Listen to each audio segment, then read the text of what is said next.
tayo na. Magluto tayo ng pakbet. Pakbet na sitaw na frozen, tapos ampalaya na frozen. Ayan, nakikita nyo, frozen. Tapos fresh na kalabasa, kalahati, no? Yung small size. Ayan. Lakihan natin ang pagkahiwa para hindi siya madurog, no? Kasi maligat po siya. Na klase na kalabasa or squash sa English, no? So yan, patapos na tayo sa paghiwa. And next natin ang panghalo na talong. Itong talong ay Korean fresh, no? So pagdating natin dito sa Korea, na-miss natin ang pakbet. Hindi ako nakakain ng pakbet sa Pilipinas, no? Kasi mahal ang ano nila, yung ampalaya, masyadong mahal. Yan, i-separate natin dyan. Kasi hindi natin pwede na iuna yan kasi madurog. At isunod natin paghiwa ang ating talong, no?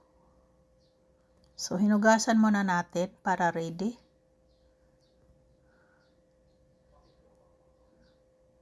Hinugasan muna natin si kalabasa natin, no? Ayan, tanggalan natin bawat dulo si talong.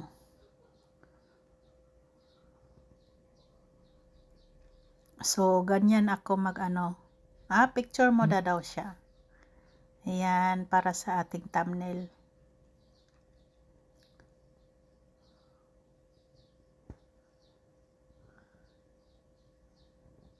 Slice natin ang talong natin. Ganito po ako maghiwa sa talong, guys. Ganon. Paano, guys? Triangle, no?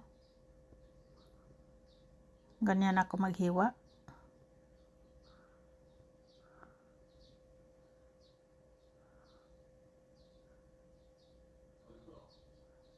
Iyon. So, susunod na natin yung ating kawali. At lagyan na natin ng mainit na mantika. At igisa-gisa natin ang ating sibuyas na puti, no?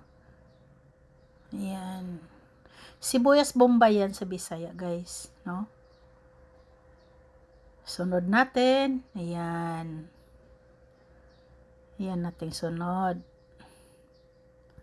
Tapos konting plants lang dyan. At isunod na natin ng ibang rekado, no? Para sabay na pagluto. Actually, itong natin na blends na po ang ating sitaw. Yung sitaw, bago natin nilagay sa freezer, blends muna. Ayan. Sunod natin si talong, no? Gaganda ng talong, guys. No? So, isa yan sa ating pinamalingki sa unang palingki natin dito.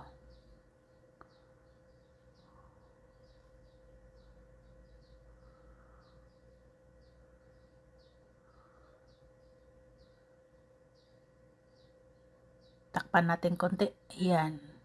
Susunod na natin ang ating sitaw.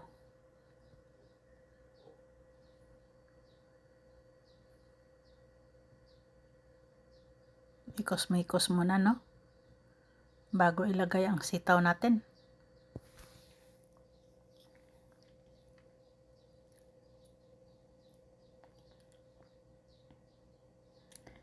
Ang ating kalabasa malapit na maluto.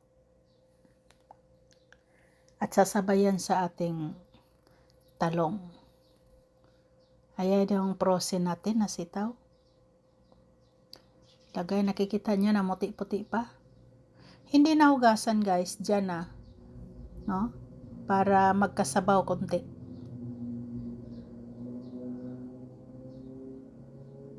Huwag na hugasan kasi malinis naman yan.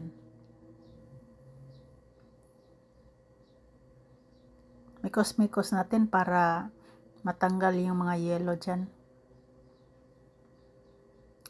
Ayan. Sunod na natin ang ating frozen nga ampalaya. Diyan na natin dinoro guys. Bakit nadorog yan? Sandali lang. Oo, hindi siya matigas kasi nga tinatanggalan niya ng hangin pagpasok ng cellophane natin. Tanggalan talaga ng hangin, no? Para pagkuha mo, diretso na dyan. Hindi siya matigas, guys. At saka itong ampalaya, hindi binablance, no? Pag linis, slice, no? Hinuhugasan siya bago na slice, guys. Na walang tubig. Kasi kung may tubig, dikit-dikit yan, hindi natin maluto agad. So, konting mikos-mikos lang yan. Hindi ako maniwala guys, yung sinakasabihan nila na kung halo-haloin, papait, hindi ako maniwala. Hindi naman actually, hindi naman mapait ang ampalaya. So, nilangyan natin ng spring onion na frozen, no?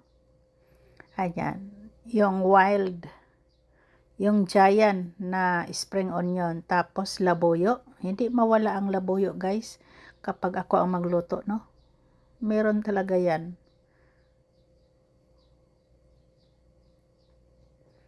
Ayan, ang sarap ng kulay. So, yung natin, talong at saka kalabasa, so luto na, no? Ito guys, yung natin, no? Yung adobo na pusit, no?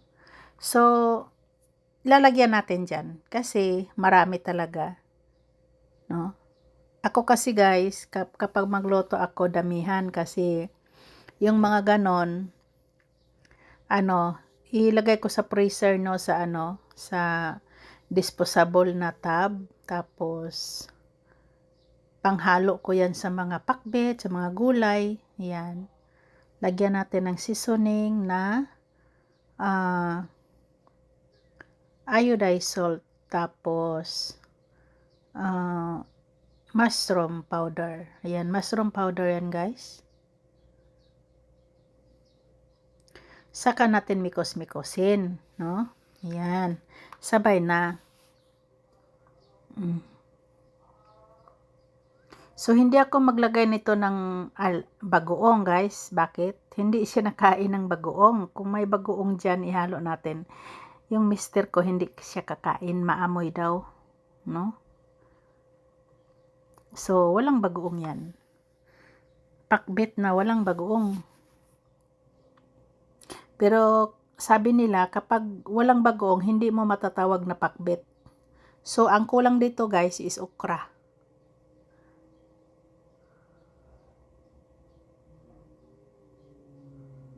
Ang okra kasi guys, i-omelette namin. Yung okra.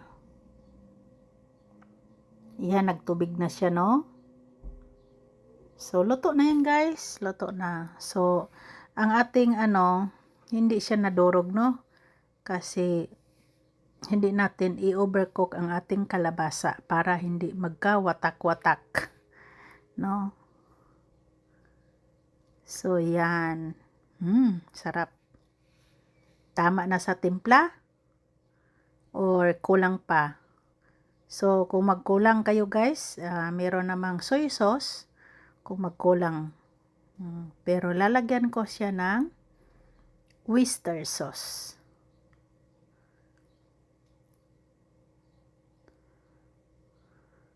Ang oyster sauce at saka yung oyster at saka yung pusit natin na puti. Puti ito na pusit guys sa Korea. Puro siya, no? Puro laman ng dagat. Ayan. Sarap.